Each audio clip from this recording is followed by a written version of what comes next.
बिस्मिल्लाहिर्रहमानिर्रहीम। अस्सलाम वालेकुम नाज़रीन, इरफान हाशमी आपको शो में लंदन से खुशामदीद कहता हूं और हमारे साथ पाकिस्तान से आज मौजूद हैं अजहर सदीक साहब। खुसूसी रिक्वेस्ट पर आज हमारे साथ प्रोग्राम कर रहे हैं और आज इन्हें मदऊ करने का बुनियादी मकसद ये था कि हुकूमत ने रेफरेंस की तैयारी कर ली है और सुप्रीम कोर्ट जाने का ऐलान किया है। अब इसके जो कानूनी नुकात हैं बहुत ही इंपॉर्टेंट हैं कि हुकूमत की तरफ से क्या स्ट्रेटजी अपनाई जा रही है, क्योंकि दूसरी तरफ से जोर लगाया जा रहा है कि नंबर्स उनके पास पूरे हैं और बहुत सारे पाकिस्तान तहरीक इंसाफ के लोग उनको तोड़ने में भी कामयाब हुए। अब जो कानूनी रास्ता है, आईनी रास्ता है, उस पर चलकर पाकिस्तान तहरीक इंसाफ की हुकूमत, खान साहब जो है इसको डिफेंड करेंगे और वो क्या है कि रेफरेंस दायर करने का फैसला कर लिया गया और पीर को ये रेफरेंस फाइल कर दिया जाएगा।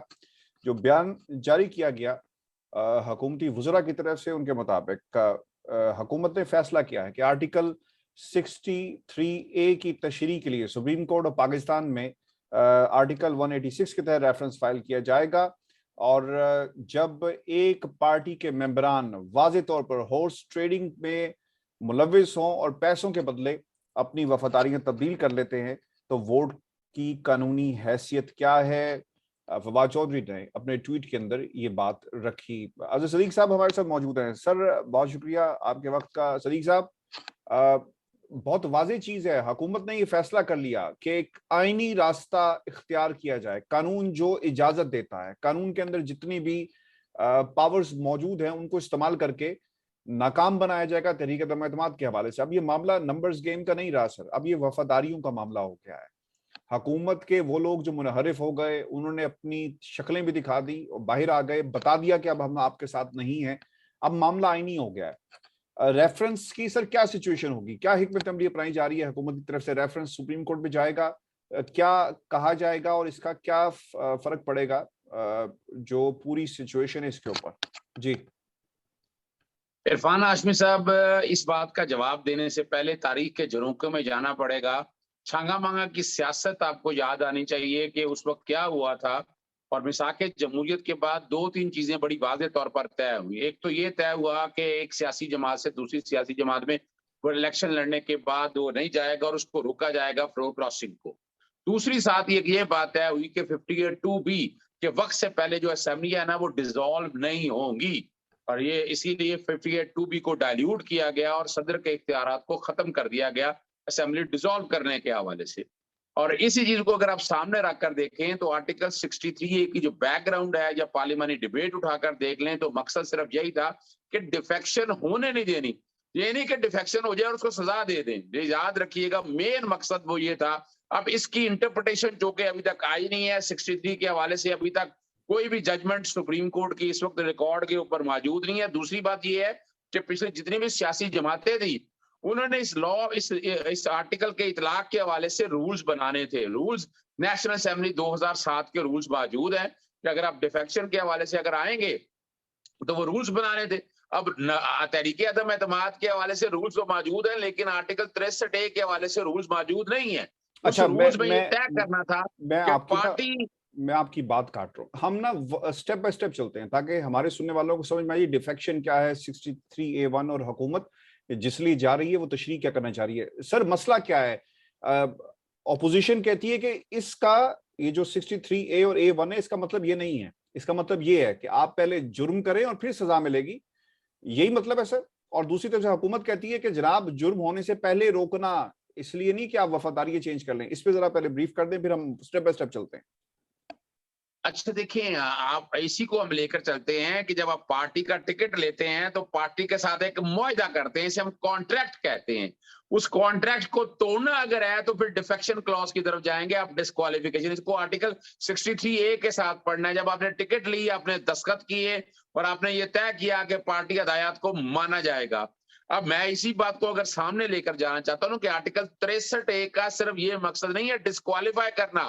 आर्टिकल 63A का बुनियादी तौर पर मकसद है कि डिफेक्शन को रोकना है। अगर फिर भी कर जाए डिफेक्शन तो फिर आपने उसको डिस्क्वालीफाई करना है। अब जो कि यहाँ पर रूल्स नहीं है, मैं फिर यही बता दूं कि यहाँ पर इतलाक के हवाले से कि तरीकाकार क्या होगा। मिसाल के तौर पर यहाँ पार्लियामानी पार्टी के हवाले से पार्टी हेड की बात हुई है तो पार्टी हेड ने ये इख्तियारात कैसे इस्तेमाल करने हैं? इतना तो लिखा था कि शोकाज करके डिस्क्वालीफाई कर देगा। सवाल है कि वहां तक पहुंचने से पहले 3 कंडीशन दी है। एक कहा गया है कि वो इस्तीफा दे के दूसरी पार्टी ज्वाइन कर जाए तो पार्टी खत्म होगी। दूसरे फिर अगले 3 कंडीशन ये है कि अदम एतमाद या एतमाद का वोट, वजीर आजम हो या चीफ मिनिस्टर हो। और तीसरा है कि अगर बजट बजट मनी बिल के हवाले से आप पार्टी हिदायत के खिलाफ नहीं जा सकते। ये 3 वजूहात है।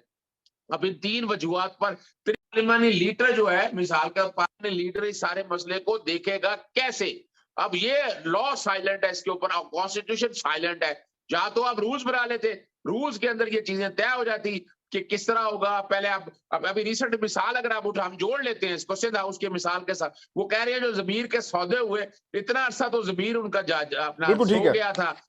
अच्छा साहब, सवाल इसके अंदर ये है कि हुकूमत सुप्रीम कोर्ट का दरवाजा क्यों खटखटा रही है? इसलिए खटखटा रही है कि रास्ते को रोका जा सके, क्योंकि यहाँ पर डिफरेंस ऑफ ओपिनियन पाया जाता है। जैसे आपने भी कहा कि कोई मिसाल मौजूद नहीं, सुप्रीम कोर्ट के डिसीजंस मौजूद नहीं, लिहाजा हम सुप्रीम कोर्ट के पास जा रहे हैं। हुकूमत का यह मौकिफ है और तशरीह करवाई जाएगी कि जब एक पार्टी के मेंबरान वाज़े तौर पर हॉर्स ट्रेडिंग में मुलविस हो और पैसों के बदले वफादारियां तब्दील करें तो उनके वोट की कानूनी हैसियत क्या है। सबूतों के तौर पर ये वीडियोस दिखाई जाएंगी, सबूतों के तौर पे वो तमाम जो इनके रिकॉर्ड के ऊपर बयानात मौजूद हैं वो दिखाए जाएंगे। यानी वो पार्टी अब डिसिप्लिन में नहीं रहे और वो बात नहीं कर रहे जो कि आइन के मुताबिक उन्हें करनी चाहिए। इसके ऊपर सुप्रीम कोर्ट की रूलिंग आ जाएगी। अजहर साहब, इसी तरह है कि ये तशरीह करने जा रहे हैं और सुप्रीम कोर्ट के पास ये नहीं कहने जा रहे कि जनाब इनको डिस्क्वालीफाई किया जाए, क्योंकि वो काम इलेक्शन कमीशन का है। अच्छा देखिए, जहां तक डिस्क्वालिफिकेशन की बात है तो डिस्क्वालिफिकेशन की डेक्लेरेशन पार्टी लीडर ने देनी है। पार्टी लीडर देगा, फिर ये मामला फिर इलेक्शन कमीशन का डी नोटिफाई करने दे। इलेक्शन कमीशन का इससे कोई ताल्लुक नहीं है। इसके बाद अगर अपील दायर करनी है तो अपील का राइट दिया हुआ है और वो अपील का राइट इलेक्शन कमीशन के पास अवेलेबल है। If I am not wrong, मैं चाहूंगा कि अब इस मौके का फायदा उठाते हुए आर्टिकल 63 ये सामने खोलने, जो कि अपील के हवाले से बात जो अब सामने आई है और तरीकाकार में आप देखें यहाँ आ गया जी। अब सवाल है, सब आर्टिकल 4 पढ़ लें। पहले डेक्लेरेशन देगा, ठीक है ना जी, और वो डेक्लेरेशन जाएगी हाउस के सामने, प्रिजाइडिंग ऑफिसर के सामने, स्पीकर, और वो सारा मामला भेजेगा इलेक्शन कमीशन को और इस डेक्लेरेशन को 30 दिनों के अंदर अंदर वो फैसला कर देगा। और जब इलेक्शन कमीशन कंफर्म कर देगा डेक्लेरेशन इस बात की, तो उससे उसके बाद जो है वो मेंबर नहीं रहेगा। अब इस फैसले के खिलाफ 30 दिन के अंदर अंदर सुप्रीम कोर्ट के सामने अपील जाएगी। तो ये तरीकाकार है। ऐसा नहीं है कि इलेक्शन कमीशन ने बराह रास्त इस सारे मामले को फाइनल कर देना। अब यहाँ 2 बातें आएंगी। एक तो एडवाइजरी जुरिसडिक्शन में जा रहे हैं और अपील भी सुप्रीम कोर्ट के सामने जानी है। एक सवाल जो आना है ना, अब जब आप रेफरेंस लेके जाएंगे तो अदालत के सामने एक सवाल आ सकता है कि हमारे पास तो अपील आनी है कि अगर कोई भी मिसाल के तौर पर डिफेक्शन कर जाता है, पार्टी लीडर डेक्लेरेशन दे देता है, इलेक्शन कमीशन 30 दिन के अंदर अंदर उसको डिस्क्वालीफाई कर देता है, नोटिफिकेशन जारी कर देता है, फिर सुप्रीम कोर्ट के सामने अपील आनी है, तो हमने तो अपील स्टेज पे जाना है। तो यहाँ जो अपना अटॉर्नी जनरल साहब कहेंगे वो जाएंगे, हम आर्टिकल 63 के इतलाक के वाले से 2 सवाल लेकर आ रहे हैं आपके पास कि पहली बात ये बताया जाए कि इसका इतलाक कैसे होगा, यानी ये क्या वोट डालने के बाद होगा या वोट डालने से पहले होगा इतलाक। दूसरा ये आएगा कि फर्ज करें ये डिस्क्वालिफिकेशन हो जाती है तो ये डिस्क्वालिफिकेशन की मुद्दत क्या होगी, जो कि मुद्दत नहीं लिखी हुई इसके अंदर।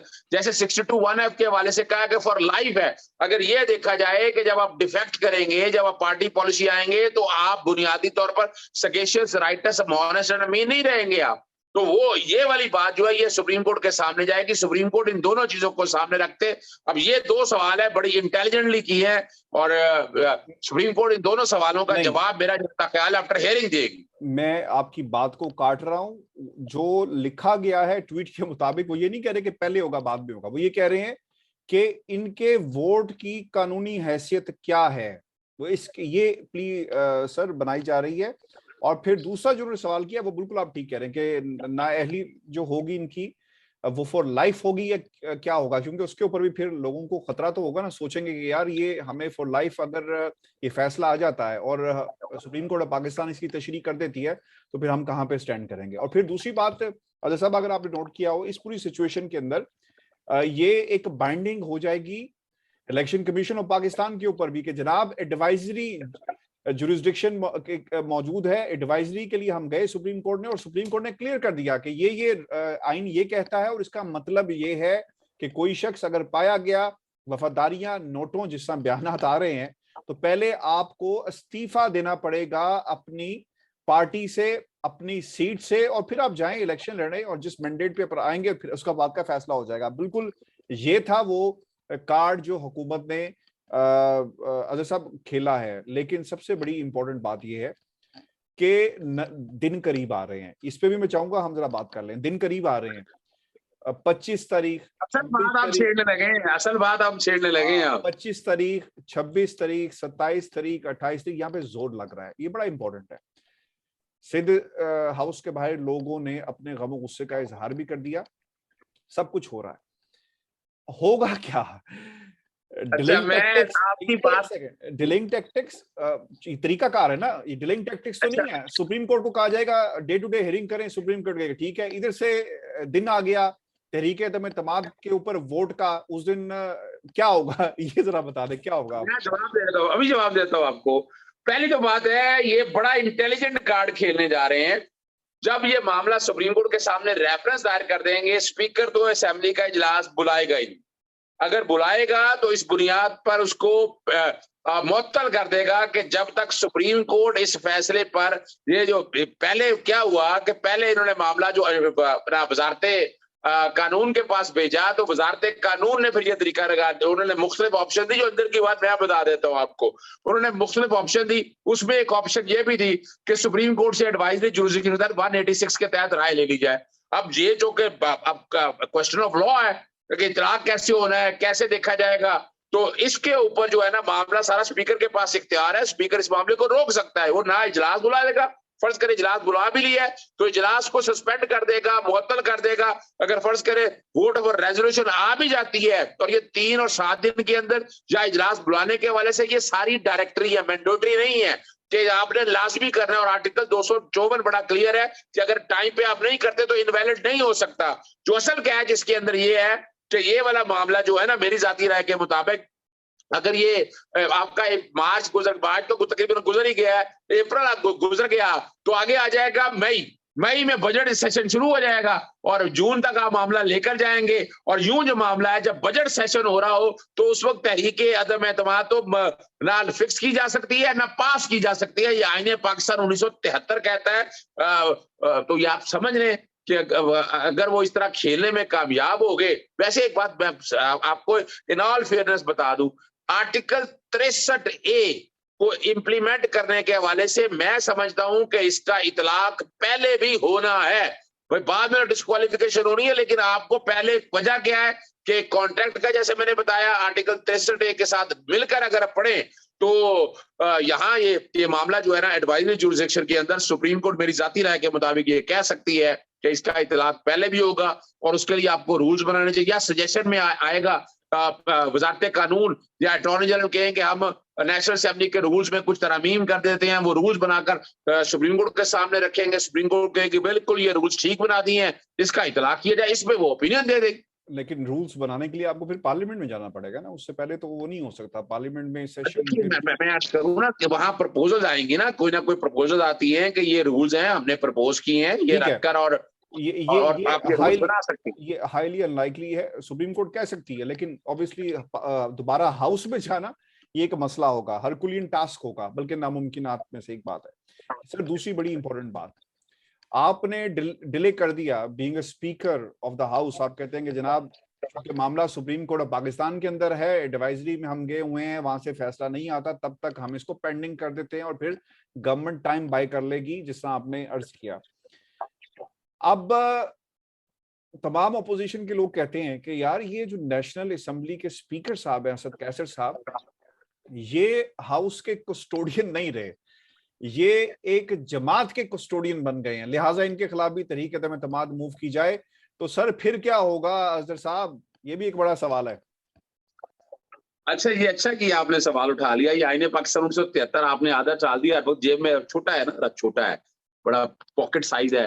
और बड़े लोगों ने फरमाइशें की हैं। मैं इसकी कापियां भी छपाने लगा हूँ, 200-300 के बहुत से लोगों को चाहिए होती हैं, तो उनको गिफ्ट करूंगा। कोशिश करूंगा कुछ आप तक भी भिजवाऊं। मैं या लंदन में आ रहा हूं तो मैं लेके आऊं, ताकि आप भी यहाँ पर वो अपना ना वो अपना मार्बल आर्च में या एवन फील्ड के आसपास बहुत से हमारे सहाफी दोस्त हैं, जरा उनको भी दे दीजिएगा ना, उनको भी समझ आ जाएगी। आर्टिकल 53 है, speaker and deputy speaker national assembly. इसके अंदर अगर आप आ जाएं, तरीका का जो बड़ा वाजे है कि स्पीकर को अगर निकालना है तो रेजोल्यूशन होगी 7 दिनों से 14 दिनों के अंदर, यानी बेसिकली आ जाएगी। हाँ, he may be removed by resolution of which not less than 7 days notice have been issued and which is passed by the majority of the total membership। यानी अगर आज रेजोल्यूशन आप देंगे, रेजोल्यूशन अगर आ जाती है तो रेजोल्यूशन आपने जो रखनी है वो 7 दिनों के अंदर, 7 दिनों के बाद जो है ना वो रेजोल्यूशन पास होगी, और जिसके खिलाफ होगी वो आर्टिकल 53 में है, वो बैठ नहीं सकता। सवाल यहाँ भी बड़ा वाजे है, बहुत कहा गया है ये करारदाद जो है ना, अगर लाते हैं, फर्ज करें लाते हैं, जो कि इसमें डिफेक्शन क्लॉज का ताल्लुक कोई नहीं है, अब चूंकि मामला उसको सुप्रीम कोर्ट के सामने जा चुका होगा, एक रूलिंग दे बैठा होगा स्पीकर, वो रूलिंग किसी कोर्ट में चैलेंज नहीं हो सकती है, नया स्पीकर आगे कुछ कर नहीं सकेगा। तो अगर देखा जाए, अगर ये चाल भी वो चलाने की कोशिश करें, उन्होंने लेट कर दिया है। अगर वो पहले ले आते ना स्पीकर के अगेंस्ट, तो शायद उनके मसाइल ज्यादा बेहतर हल हो सकते। बस जिस किसी ने भी ये अपना शतरंज की चालें बिछाई हैं, वो बड़े सोच समझ के बिछाई हैं, किसी को कुछ समझ नहीं आ रहा, अपना कर रहे हैं। लेकिन जहां तक ये स्पीकर के हवाले से है, शायद वो डिफेक्शन वाला मामला स्पीकर पे, शायद क्या मैं कंफर्म हूं कि डिफेक्शन वाला मामला फिर स्पीकर की हद तक इतला नहीं होगा, वो प्राइम मिनिस्टर की हद तक इतलाक रहेगा।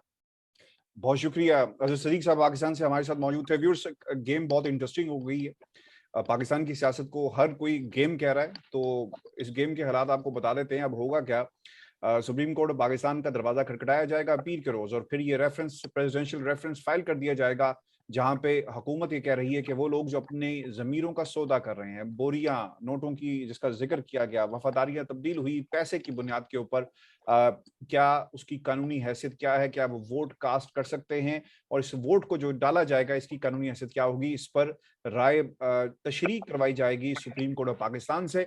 और जब ये तशरीह हो जाएगी उसके बाद मीनवाइल, क्योंकि दिन बहुत करीब आ रहे हैं, और अगर हेयरिंग हो जाती है, हेयरिंग के दौरान नेशनल असेंबली का सेशन कॉल किया जाता है, तो फिर वहां पर स्पीकर कौमी असेंबली ये कह सकते हैं कि हमें इंतजार करना होगा, और हम उस वक्त तक जो सेशन है उसको हम एडजर्न करते हैं। और ये काम अब तक की जो हुकूमत की प्लानिंग है उसके तनाजुर में यही लगता है, और फिर एक वक्त मिल जाएगा हुकूमत को टाइम बाय करने का, और फिर जिस तरह अजहर साहब ने भी कहा, और फिर बजट टाइम आ जाएगा, बजट पास करना, और फिर कानून ये कहता है कि उस दौरान किसी किस्म की तहरीक एतमाद नहीं लाई जा सकती।